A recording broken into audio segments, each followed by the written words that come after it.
Our position is that there should be complete repeal of all abortion laws so that the individual woman can make her own decision in consultation with her doctor.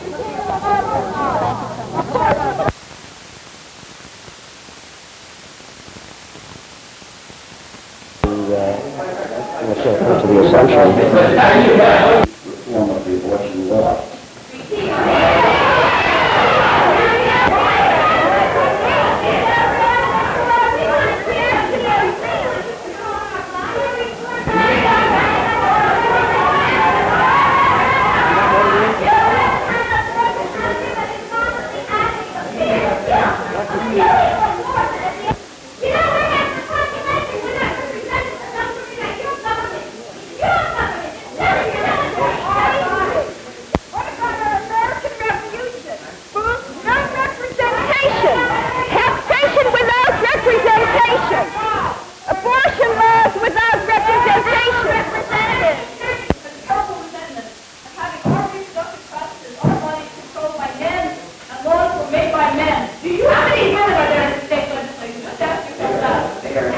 And I believe with you that it's long overdue that we repeal the law.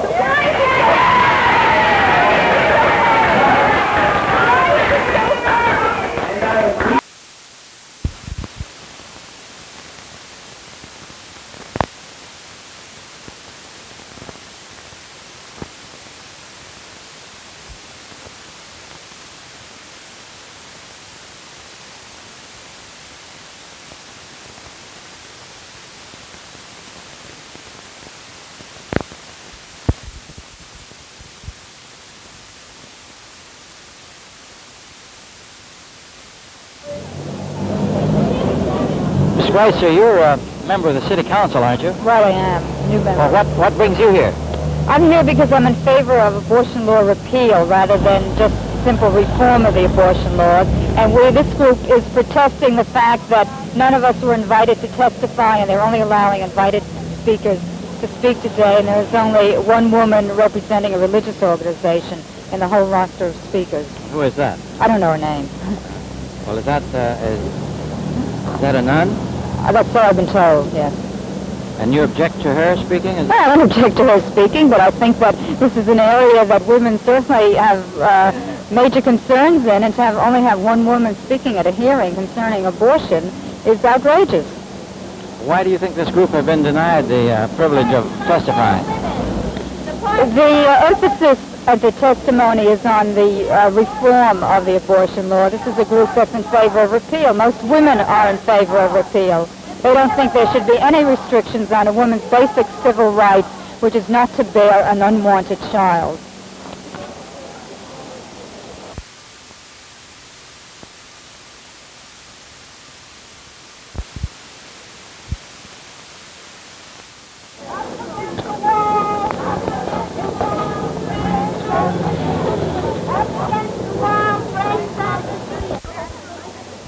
Whom do you represent?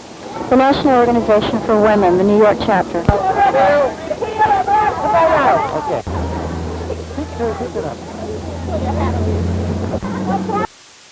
Position. I'm here to oppose any substantive change in our abortion law. The reason being well stated, the issue being well stated by Senator Lent in his press release today. He tells us that a new principle has taken hold in our government, and that is the quality of life is as significant as the presence of life. That is to say, we are now going to mete out rights according to quality and not according to inalienability of life, and I don't think this is our jurisprudence. I think our jurisprudence is better expressed by Rabbi Emanuel Yakobovitz, who in answer to this argument said, human life being infinite in value, its sanctity is bound to be entirely unaffected by the absence of any or all mental faculties or by any bodily defects. Any fraction of infinity still remains infinite. Is life, as human life, infinite and inalienable, or is it alienable according to its quality or lack thereof? That's the only issue. Well, now, does this mean that you favor the present law, or you think it should be reformed, or what? I favor the substantive part of the present law. That is, I do favor, in our law, an abortion to save the life of the mother, because there you have a balance of values. Life is to life, and the choice is to lose 2 lives or save 1. So obviously that law emphasizes the primacy of life. So I favor the substance of the law. Now, whether there should be procedural tightening up of the law is another question. I think most people say there ought to be hospital committees and things like that. But before you get to that, of course, you have to talk to these other changes as to substance, because if you get those and get abortion at will, the procedure becomes irrelevant.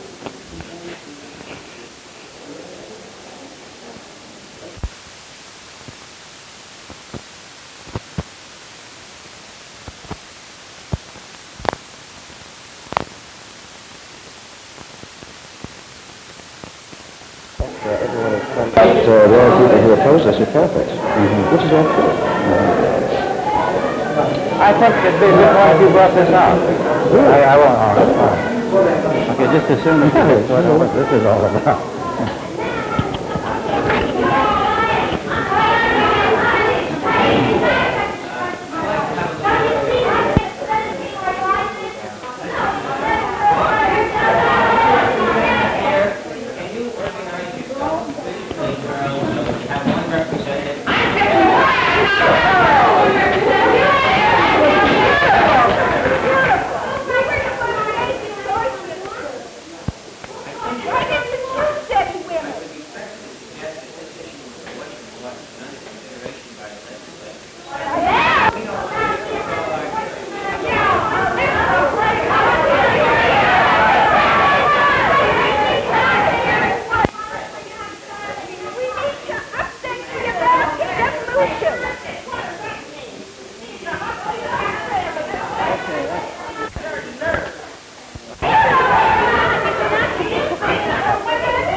The law has been studied, examined, dissected, and inquired into. People don't care! People don't care! And you're quite right. Be impatient. For it's highly adequate to prevent the fact. Just drop That we supported and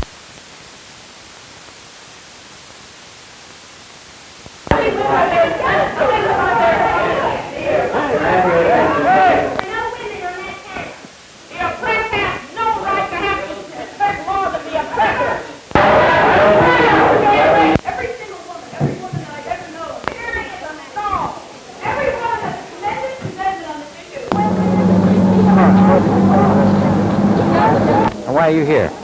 We're here because we were not allowed to testify to this all-male committee who is deciding what should happen to our bodies and our lives. We wrote to Senator Lent when we read in the New York Times that there would be hearings. We wrote and asked permission to testify. He wrote back and said testimony is by invitation only. Well, the people he invited are all men except for one Catholic sister, and we feel that the Catholic position is very well known, but the position of women in general and women's organizations is not known. And so we feel it would have been very important for him to invite women's organizations to testify, which he did not. What is your position?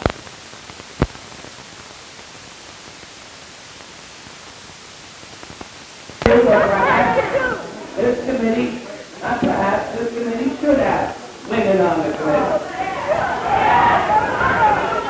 Now, if you'll please keep quiet, Senator Lent is the chairman of the Public Health Committee.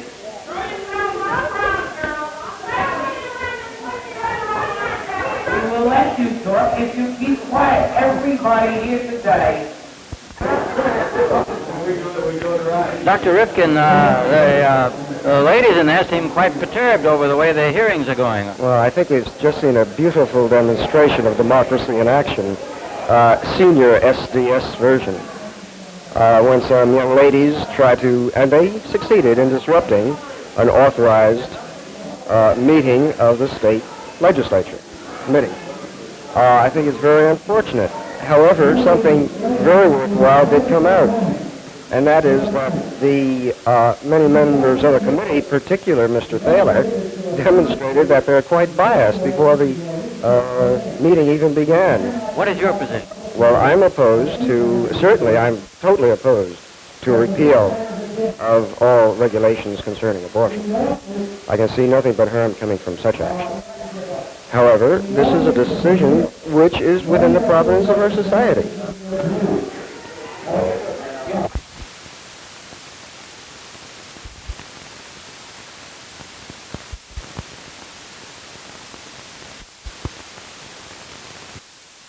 Concerns women, and there should be a hue and cry. Do you think that in a case of abortion, say with a married woman, that a husband would want very often a woman to have a child that she doesn't want to have?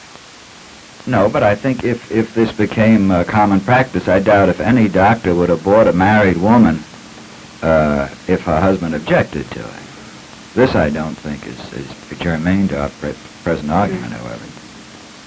I think it's a very different problem. I would say that they did not support us, but many of them were quiet. They did not object, which I think is very significant. A young girl of 16 years of age comes into my office and wants to be, I have these in my office every day practically.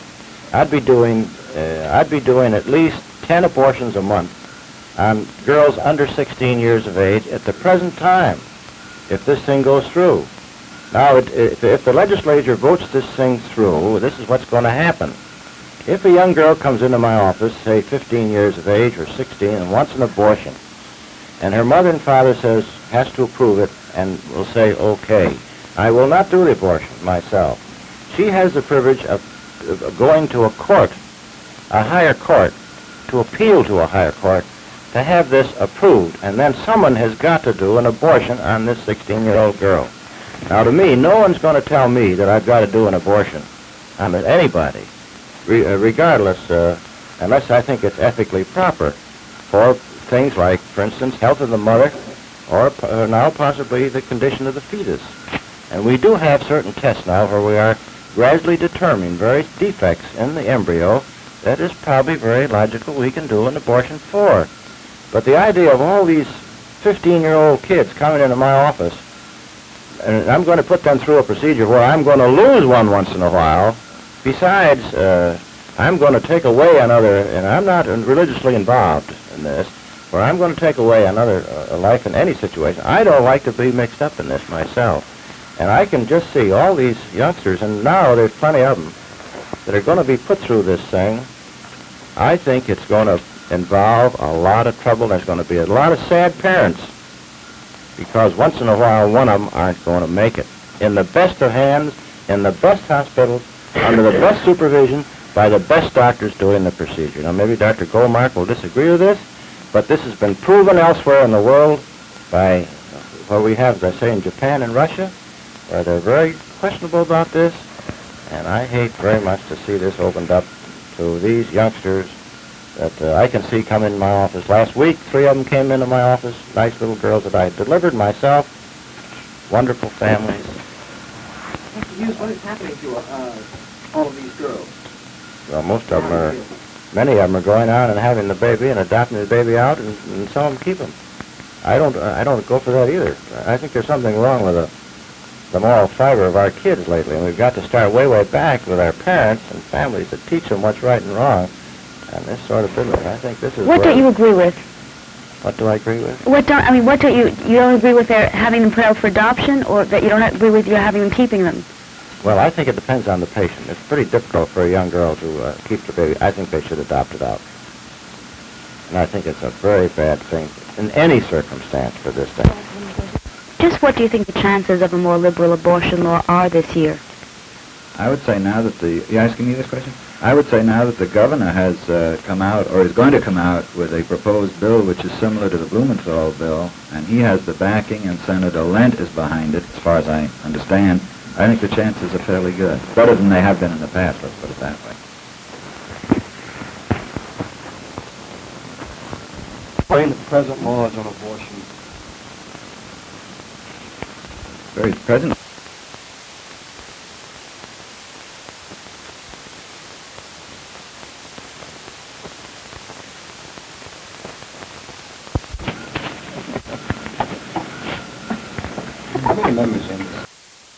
Myself first, ladies and gentlemen.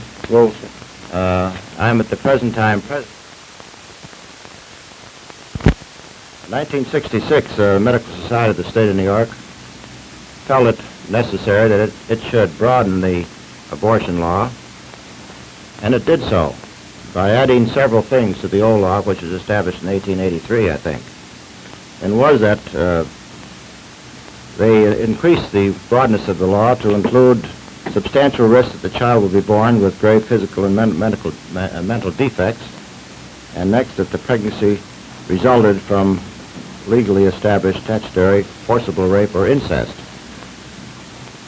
They also, in that law, provided for protection in the various hospitals so that the hospitals must be accredited. It must be done by accredited physicians, and it must be done after the approval of committees established in the hospitals consisting of 3 to 5 accredited physicians. So that's where the Medical Society of the State of New York stood at the beginning of this meeting in 1969. Where does it stand now? Today, the law was broadened to include 2 other features. One was that abortion be performed on a woman who has permanent or incapacitating physical and mental conditions which would render her incapable of caring for the child if born. And secondly, that abortion could be performed on a female in whom the pregnancy commenced while the female was unmarried or under the age of 16 and is still unmarried.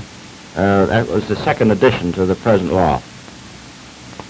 Any unmarried woman could get an abortion? Is that what that says? This is what the law specifies in a way, but on the other hand, you must remember that it must be approved by a committee of physicians in all hospitals before approval will be granted.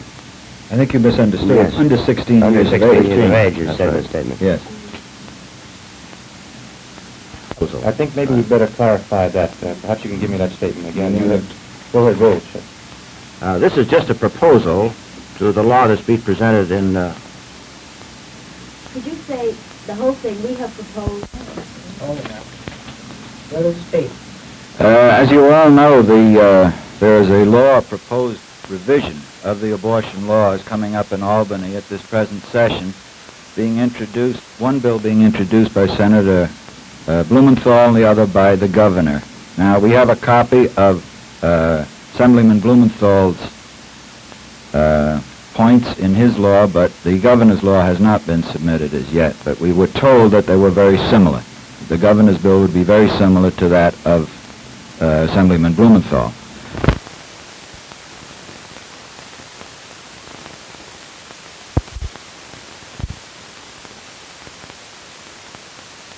Somewhere halfway between Dr. Goldmark's and Dr. Hughes, I feel that it's essential that there be some control over abortions in this state. I do not feel that it is entirely a medical problem and should be handled in the usual patient-doctor relationship. I think that there are legal ramifications to it.